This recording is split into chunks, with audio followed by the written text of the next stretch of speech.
Hi everyone, मैं हूं आप सभी का अपना प्रशांत भैया और लेकर आ गया हूं रैपिड रिवीजन का अगला चैप्टर और आखिरी चैप्टर क्लास 10th की साइंस का, जिसका नाम है आर एनवायरमेंट। देखो, अगर तुमने रैपिड रिवीजन इससे पहले नहीं देखा है तो जाकर देखो। सारे चैप्टर के रैपिड रिवीजन यानी 15 से 20 मिनट के अंदर आप सारे चैप्टर्स को रिवाइज कर सकते हो। और आज मैं लेकर आया हूं सबसे आसान चैप्टर। आपका पेपर होता है 80 मार्क्स का, उसमें से 5 मार्क्स के बड़े सिंपल क्वेश्चन आने वाले हैं इस चैप्टर में से, जो कि है आर एनवायरमेंट। सारे इंपॉर्टेंट टॉपिक, सारा रिवीजन, सब कुछ करा दूंगा। अगर तुम्हारे पास 15 मिनट है ना, तो तुम अपने 5 नंबर को तो आराम से सिक्योर कर लोगे इस वीडियो के बाद। देखो, अगर तुम्हें डिटेल में पढ़ना है, 1 घंटे का पूरा लेक्चर है, जाकर पढ़ लेना। बट आज हम फटाफट से रिवाइज करने वाले हैं, तो चलिए फिर शुरू किया जाए। सबसे पहले जानते हैं कि भैया यहां पर नाम है इन्वायरमेंट। तो इन्वायरमेंट क्या होता है? इन्वायरमेंट कुछ नहीं है, इन्वायरमेंट इज आवर सराउंडिंग। जैसे कि मान लो मैं दिल्ली में रहता हूं, कोई चंडीगढ़ में रहता है, कोई बोल रहा है भैया मैं तो तमिलनाडु में रहता है, कोई कहता है कि मैं कश्मीर में रहता हूं। सबका अपना अपना इन्वायरमेंट है। तो ये जो इन्वायरमेंट है ना, ये क्या है? एक प्रकार से सराउंडिंग है जहां पर हम रह रहे हैं। ठीक है, तो बेसिकली इन्वायरमेंट क्या होता है? इन्वायरमेंट होता है everything that is around which include both living and non living things. जो भी अपने अराउंड, हमारा वो क्या है? इन्वायरमेंट है। बट यहां पर एक सवाल आता है, फिर भैया इकोसिस्टम क्या होता है? इकोसिस्टम बड़ा ही खतरनाक शब्द है, बार बार आता है। अब देखो, इकोसिस्टम क्या होता है? एक कम्युनिटी है जहां पर लिविंग और नॉन लिविंग थिंग्स होती हैं और वो आपस में इंटरडिपेंडेंट होती हैं। जैसे कि मैं एग्जांपल लेता हूं, किसका मैं एग्जांपल लेता हूं? लेक का। तुमने नदी देखी है, लेक देखी है, उसमें क्या होता है? उसके अंदर फिश भी होती हैं, प्लांट्स भी हैं। वाटर क्या है? Non living. प्लांट्स क्या है? लिविंग। फिश क्या है? लिविंग। और ये आपस में ना एक दूसरे पे क्या है? इंटरडिपेंडेंट है। जैसे कि तुम और मैं आपस में इंटरडिपेंडेंट है, मुझे पढ़ाना है, तुम्हें पढ़ना है ना? उसी प्रकार से इकोसिस्टम में लिविंग नॉन लिविंग थिंग आपस में क्या होती है? इंटरडिपेंडेंट होती हैं। ठीक है, ये रही उसकी एग्जैक्ट डेफिनेशन। अगली बात करते हैं, अच्छा नोट्स मिल जाएंगे डिस्क्रिप्शन में, जाकर देख लेना। अब बात करते हैं, इकोसिस्टम 2 प्रकार के होते हैं। एक होता है अपना नेचुरल। नेचुरल के नाम से समझ आ रहा है वो इकोसिस्टम जो कि नेचर में ऑटोमेटिकली है। जैसे कि एग्जांपल क्या है भैया? एग्जांपल है फॉरेस्ट। फॉरेस्ट एक टाइप का इकोसिस्टम है।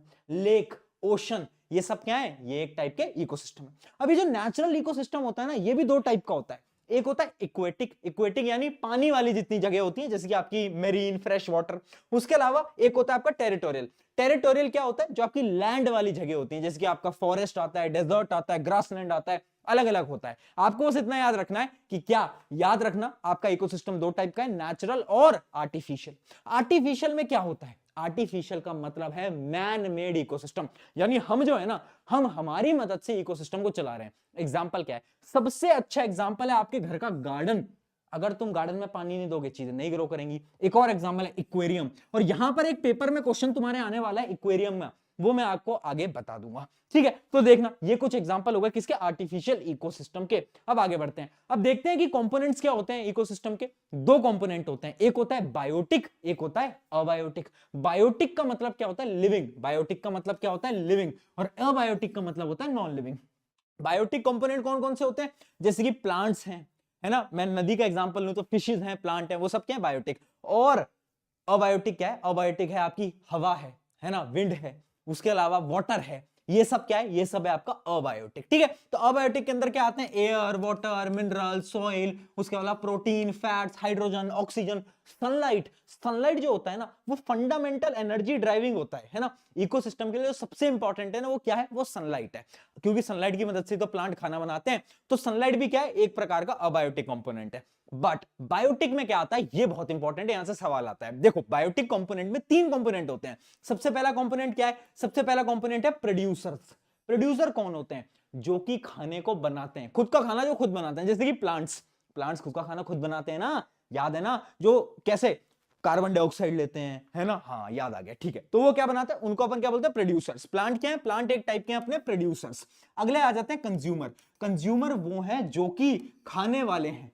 क्या है? जो कि दूसरों पे डिपेंडेंट है खाने के लिए, जैसे कि हम है ना, डॉग्स हैं, टाइगर है, ये सब क्या है? ये सब कंज्यूमर है। उसके अलावा लास्ट आ जाता है डीकंपोजर। डीकंपोजर क्या होते हैं? डीकंपोजर वो बैक्टीरिया, वायरसेस, सारी चीजें होती हैं जो कि क्या करते हैं? Decomposes the dead plant and animal, यानी वो डेड प्लांट एनिमल को डीकंपोज कर देता है। ठीक है, इतना समझ में आ गया। अब देखना, यहां पर कंज्यूमर भी ना बेटा अलग अलग टाइप के होते हैं। कितने टाइप के कंज्यूमर होते हैं? Primary consumer, secondary consumer, tertiary consumer. समझ नहीं आ पाया? समझाता हूं, देखो। जैसे कि एक एग्जांपल लेते हैं, प्लांट है, प्लांट को खाया रैट ने, यानी चूहे ने, चूहे को खाया बिल्ली ने, बिल्ली को खाया टाइगर ने। अब यहां पर ध्यान से देखना, जो प्लांट है ना वो क्या है, वो है आपका प्रोड्यूसर। हाँ, और जो प्रोड्यूसर को खाएगा ना वो मेरा कहलाएगा पीसी। पीसी यानी प्राइमरी कंज्यूमर, है ना, जो सबसे पहले प्रोड्यूसर को खाएगा, ये क्या है प्रोड्यूसर, ये क्या है प्राइमरी कंज्यूमर। अब जो इसको खाएगा वो कौन कहलाएगा, वो कहलाएगा अपना सेकेंडरी कंज्यूमर, ठीक है, और जो इसको खाएगा वो कहलाएगा मेरा क्या, टर्शरी कंज्यूमर। समझ पाए, कंज्यूमर भी अलग अलग टाइप के हैं, प्राइमरी सेकेंडरी टर्शरी, ठीक है। अब इसके बाद क्या होगा, इसके बाद इस टाइगर को क्या करेंगे, डीकंपोजर, जब टाइगर मर जाएगा तो टाइगर को डीकंपोज करके वापस से नेचर के अंदर क्या कर देंगे, इसके जितनी भी चीजें होती हैं, टाइगर जब डेड हो जाएगा तो डीकंपोज करेंगे और नेचर के अंदर सारी चीजें चली जाएंगी, है ना। यानी एक पूरी की पूरी साइकिल बन चुकी है, और इसलिए बोला जाता है, याद रखना है, क्वेश्चन बता रहा हूं, इकोसिस्टम इज साइक्लिक। आप देख सकते हो जहां से शुरू हुआ वहीं से ही खत्म हो गया, इस वजह से बोलते हैं इकोसिस्टम इज साइक्लिक, ठीक है। ये कंपोनेंट जो है इंपॉर्टेंट है, सारे कंपोनेंट याद रखने हैं। वैसे कंज्यूमर में देखो अलग अलग टाइप भी होते हैं, हर्बीवोर, हर्बीवोर कौन होते हैं, जो कि प्लांट्स को खाते हैं, कार्निवोर जो कि दूसरे जानवरों को खाते हैं, ओमनिवोर जो कि दोनों जानवरों को खाते हैं, मतलब हर्बीवोर कार्निवोर दोनों, है ना, ठीक है। तो ये समझ में आ गया। अब देखना इंपॉर्टेंट चीज क्या है, यहां पर एक और सवाल आता है कि आर्टिफिशियल इकोसिस्टम होते हैं ना, जैसे कि एक्वेरियम, उनको क्लीन करने की जरूरत पड़ती है, बट हम कभी नदी को तो क्लीन ही नहीं करते, ऐसा क्यों, ऐसा इसलिए, याद रखना, क्योंकि आर्टिफिशियल इकोसिस्टम के अंदर एक कमी है। क्या कमी है, उनके पास डीकंपोजर नहीं है। कौन नहीं है, उनके पास बेचारे ये नहीं है। एक्वेरियम को क्लीन इसलिए करना पड़ता है, उसके पास डीकंपोजर नहीं है, जब कोई भी चीज मर जाती है तो हमें उसे क्लीन करना पड़ता है, इस वजह से एक्वेरियम क्लीन करने पड़ते हैं, जबकि लेक और नदी वदी को अपन को क्लीन नहीं करना पड़ता। चलिए आगे बढ़ते हैं, यहां तक की सारी चीजें क्लियर हो गई हैं, है ना। अब बढ़ा जाता है आगे, आगे आपका food chain, food web. Food chain क्या होता है, एक प्रकार का सीक्वेंस है, लीनियर सीक्वेंस दैट शोज, क्या बताता है वो, कि organism feeding on one another, यानी कौन किसको खाएगा ये कौन बताएगा, फूड चेन बताएगा। तो फूड चेन एक प्रकार का लीनियर सीक्वेंस है, लीनियर यानी सीधा। जैसे कि मैंने अभी आपको एक एग्जांपल लिया था, क्या कि पेड़ को खाया चूहे ने, चूहे को खाया बिल्ली ने, बिल्ली को खाया टाइगर ने, तो ये क्या है, एक प्रकार की फूड चेन है। जबकि फूड वेब क्या होता है, फूड वेब होता है network of interconnected food chain, यानी बहुत सारी फूड चेन जब आपस में कनेक्ट कर जाती है ना, तब हम बोलते हैं उसको क्या, फूड वेब। बहुत सारी फूड चेन कनेक्ट करके उसको अपन ने बोला फूड वेब। जैसे कि मान लो एक फूड चेन है, ये तो एक सिंपल सी है कि इसने इसको खाया, इसने इसको खाया, इसने इसको खाया, इसने इसको खाया, है ना, ये एकदम सिंपल सी फूड चेन है। बट फूड वेब में क्या होता है, आपस में बहुत सारी चीजें इंटरलिंक्ड है ना। एक जैसे एक एनिमल है, उसके पास बहुत सारे ऑप्शन है। अब भाई मैं बहुत सारी चीजें खा सकता हूं ना, मेरे पास बहुत सारे ऑप्शन है, यानी मैं क्या कहलाऊंगा, मतलब पूरा सिस्टम क्या कहलाएगा, पूरा सिस्टम कहलाएगा फूड वेब, ठीक है। इन दोनों का डिफरेंस भी इंपॉर्टेंट है, वो आता है, मैं आगे आपको बता दूंगा कि डिफरेंस क्या है। अब बात करते हैं यहां पर फूड चेन के अंदर ट्रॉफिक लेवल की। ट्रॉफिक लेवल क्या होता है भैया, ये तो हमें समझ ही नहीं आ पाया कभी, मैं बता रहा हूं, रुक जाओ। ट्रॉफिक लेवल बड़ी सिंपल सी चीज है, वो ये बताता है, जैसे कि तुम्हारी क्लास में तुम बताते हो ना कि तुम फर्स्ट रैंक आए हो, सेकंड आए हो, थर्ड आए हो, उसी प्रकार से ट्रॉफिक लेवल ये बताता है it is the position of organism occupies in food chain. Food chain के अंदर क्या पोजीशन है मेरी, वो बताएगा। जैसे कि प्लांट है, प्लांट ट्रॉफिक लेवल 1 पे, प्लांट को खाए चूहे ने, चूहा किस पे आ गया, ट्रॉफिक लेवल 2 पे, फिर बिल्ली ने ट्रॉफिक लेवल 3, फिर टाइगर ने ट्रॉफिक लेवल 4। तो इस प्रकार से आपके क्या होते हैं trophic level, first level, second level, third level, fourth level, ठीक है। क्या ये बात समझ में आ गई। अब आ जाता है इस चैप्टर का सबसे इंपॉर्टेंट, और जहां से क्वेश्चन 101% आएगा, 10% लॉ। 10% लॉ ऑफ एनर्जी क्या बोलता है कि जब एक ट्रॉफिक लेवल से दूसरे ट्रॉफिक लेवल में एनर्जी पास होती है तो पता है क्या होता है, तो सिर्फ 10% एनर्जी जा पाती है। इस डेफिनेशन को याद करके जाना कि एक ये थ्योरी है जिससे कि ये पता चलता है कि ट्रॉफिक लेवल में एनर्जी पास होने पे सिर्फ 10% एनर्जी पास होती है। भैया समझ नहीं आ पाया, एग्जांपल से समझते हैं। इमेजिन करो एक फूड चेन है, फूड चेन कैसी है, ट्री यानी ग्रास को खाया डियर ने, डियर को खाया टाइगर ने।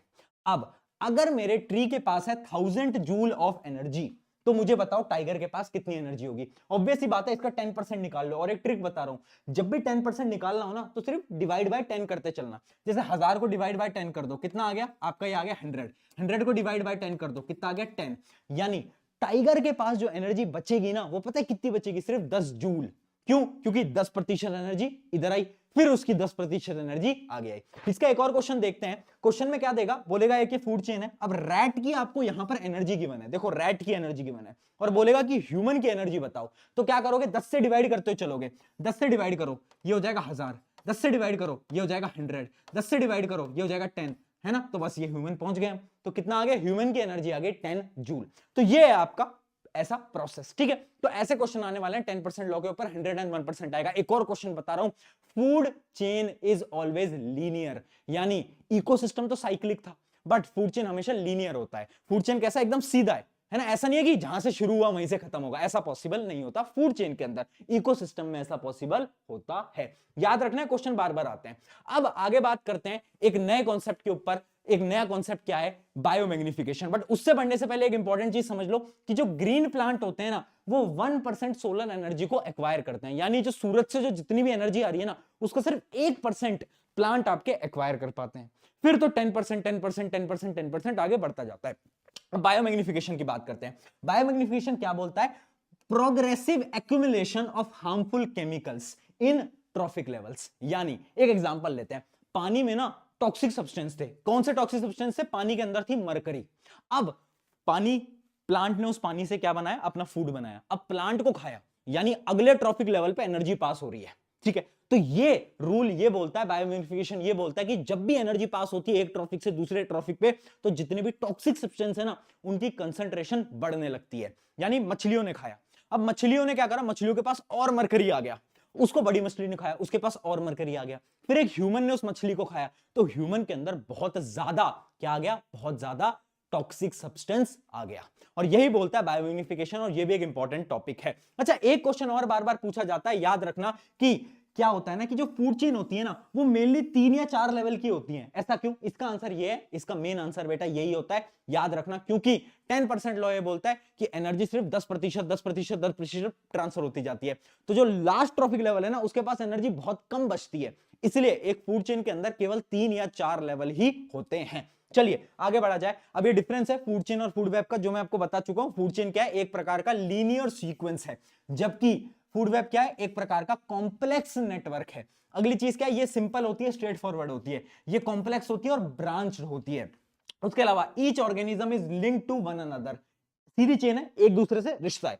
बट यहां पर एक ऑर्गेनिज्म का बहुत सारे ऑर्गेनिज्म से रिश्ता है, ठीक है। तो इसके 3-4 पॉइंट आप आराम से याद कर लेना, 3 पॉइंट याद करना काम बन जाएगा। आगे बढ़ा जाए। अब आ जाते हैं ओजोन वाले कॉन्सेप्ट पे, कि भैया क्वेश्चन पूछा जाता है how ozone is formed. Ozone क्या होती है, एक लेयर है जो कि आपको यूवी रेस से प्रोटेक्ट करती है। इसको याद करने की सिंपल सी कहानी है, लव स्टोरी है। किसकी लव स्टोरी है, यूवी रेस की लव स्टोरी है। यूवी रेस क्या था ना, प्यार करता था किससे, ऑक्सीजन से। तो जैसे ही ऑक्सीजन यूवी रेस से मिला, तो ऑक्सीजन दिमागदार था, ऑक्सीजन ने बोला कि भाई सुन, तू ना मुझे तोड़ दे। अब यूवी रेस तो प्यार में था, तो उसने बोला ठीक है तोड़ दूंगा। तो क्या हुआ, उसने ऑक्सीजन को सिंगल सिंगल ऑक्सीजन एटम के अंदर ब्रेक डाउन कर दिया। बट यहां पर कहानी में क्या हुआ कि ऑक्सीजन ने धोखा दे दिया। कैसे, अब ये जो सिंगल ऑक्सीजन है ना, इसने डबल ऑक्सीजन के साथ बॉन्ड बना लिए और इसने क्या बनाया, ओजोन। और ये जो ओजोन थी ना, ये पता क्या करती है, ये यूवी रेस को अंदर आने से रोक के रखती है। यानी क्या हो गया, यूवी रेस के साथ धोखा हो गया। चैट में लिख दो क्या कि justice for UV rays, but ठीक है। तो यूवी रेस से क्या हो गया, प्रोटेक्ट कर रही है ओजोन, ये ओजोन फॉर्म होती है। अब सवाल यहां पर आता है कि how ozone is formed and ozone deplete कैसे हो रही है, ओजोन कम कैसे हो रही है। तो उसका रीजन क्या है, उसका रीजन सिंपल सा है, कुछ केमिकल्स हैं। जैसे एक केमिकल का नाम है CFC, क्लोरोफ्लोरोकार्बन। क्लोरोफ्लोरोकार्बन क्या करता है ना, जो आपके रेफ्रिजरेंट वगैरह से निकल के आता है, एसी से निकलता है, वो ऊपर जाता है ना, वो बोलता है यूवी रेस से तेरा बदला मैं लूंगा, वो ऊपर जाता है और यूवी रेस जैसे उस पर टकराता है तो क्या होता है, वो क्लोरीन के अंदर टूट जाता है। और वो क्लोरीन क्या करता है, इस ओजोन को वापस से क्या करता है, वापस से ऑक्सीजन के अंदर कन्वर्ट कर देता है। तो यहां पर ओजोन ब्रेक हो जाती है। अब उस ओजोन के ब्रेक होने से पता क्या हो रहा है, बहुत सारी बीमारी हो रही है, स्किन कैंसर हो रहा है, सारी प्रॉब्लम क्या हो रही है, ओजोन के ब्रेक हो जाने से। याद रखना, कमिटी है यूएनईपी। यूएनईपी ने क्या बनाया, बहुत सारे प्रोटोकॉल्स बना रखे हैं, क्या, ओजोन को बचाने के लिए, है ना। तो ओजोन डिप्लेशन को रोकने के लिए यूएनईपी ने क्या है, बहुत सारे प्रोटोकॉल्स बना रखे हैं। चलिए आगे बढ़ा जाए। अब बात करते हैं गार्बेज डिस्पोजल की। अब क्या है ना, कचरा है, तो उस कचरे को हमें डिस्पोज करना है। क्यों, क्योंकि हमें हमारे एनवायरनमेंट को क्लीन रखना है। अब ना 2 प्रकार के गार्बेज होते हैं और डिफरेंस बार बार पूछा जाता है, बायोडिग्रेडेबल, नॉन बायोडिग्रेडेबल। बायोडिग्रेडेबल क्या है, वो waste material that can be broken down into simpler substances by the action of micro organism, यानी ये डिकंपोज हो सकते हैं, वो क्या है, बायोडिग्रेडेबल। बट नॉन बायोडिग्रेडेबल वो होते हैं that can not be broken down, वो तोड़ नहीं सकते, वो माइक्रोऑर्गेनिज्म को डिकंपोज नहीं कर सकते। ठीक है, ये तो पहला डिफरेंस है। दूसरा डिफरेंस क्या है, याद रखना, बायोडिग्रेडेबल जितने भी वेस्ट होते हैं ना, वो सेफ होते हैं। एग्जांपल क्या है, जैसे आपके घर की वेजिटेबल है, वो क्या है, वो सेफ है ना, उनका जो वेस्ट होता है वो सेफ होता है। जबकि नॉन बायोडिग्रेडेबल क्या होते हैं, अनसेफ होते हैं। एग्जांपल क्या है, प्लास्टिक। प्लास्टिक एक बहुत अच्छा एग्जांपल है। अगला क्या है, ये जो होते हैं बायोडिग्रेडेबल, ये नेचुरल सब्सटेंसेस के बने होते हैं, बट ये जो है ये सिंथेटिक सब्सटेंस के बने होते हैं। अगला क्या है, परसिस्ट फॉर लेस टाइम। याद रखना, बायोडिग्रेडेबल नेचर के अंदर बहुत कम समय के लिए परसिस्ट करते हैं क्योंकि वो डिकम्पोज हो जाते हैं, बट ये बहुत लंबे समय तक परसिस्ट करते हैं और ये डिकम्पोज नहीं हो पाते। ठीक है, क्या ये डिफरेंसेस यहां तक समझ में आ गया? एग्जांपल सबको मालूम है। अब सवाल ये आता है कि भैया ये इतने सारे वेस्ट हैं, इन वेस्ट को हम कैसे सही करें, है ना, वेस्ट को डिस्पोज कैसे करें? तो उनके कुछ मेथड होते हैं और मैं एक ही स्लाइड के अंदर सारे मेथड लिख के आया हूं। पहला मेथड क्या है? पहला मेथड बायोगैस प्लांट, यानी जितने भी आपकी जो बायोडिग्रेडेबल वेस्ट है ना, इनको अपन बायोगैस के अंदर कन्वर्ट कर सकते हैं, है ना, और एनर्जी को जनरेट कर सकते हैं। अगला क्या है? अगला है सीवेज ट्रीटमेंट। जितना भी आपका जो वाटर है ना, उसको हम क्लीन करते हैं by the help of sewage treatment. जो भी आपका वेस्ट वाटर होता है उसको क्लीन करते हैं। अगला क्या है? अगला है लैंड फिलिंग। लैंड फिलिंग क्या होता है? जितना भी आपका नॉन बायोडिग्रेडेबल वेस्ट है ना, उसको एक जमीन देखते हैं, खोदते हैं और उसके अंदर क्या कर देते हैं, दबा देते हैं, है ना। आपने देखा होगा बहुत ऐसा एरिया होता है जहां पे वेस्ट को डंप किया जाता है। अगला है कंपोस्टिंग। कंपोस्टिंग बड़ा इंपॉर्टेंट है। कंपोस्टिंग में क्या करते हैं, जितनी भी आपकी जो घर की वेजिटेबल नहीं होती, इसको तुम जाओ एक गड्ढा खोदो, उसके अंदर दबा दो, कुछ समय में वो पता है क्या होगा, वो मेन्योर के अंदर कन्वर्ट हो जाएगा, यानी वो खाद बन जाएगा। और उस प्रोसेस को अपन बोलते हैं क्या? उस प्रोसेस को अपन बोलते हैं कंपोस्टिंग।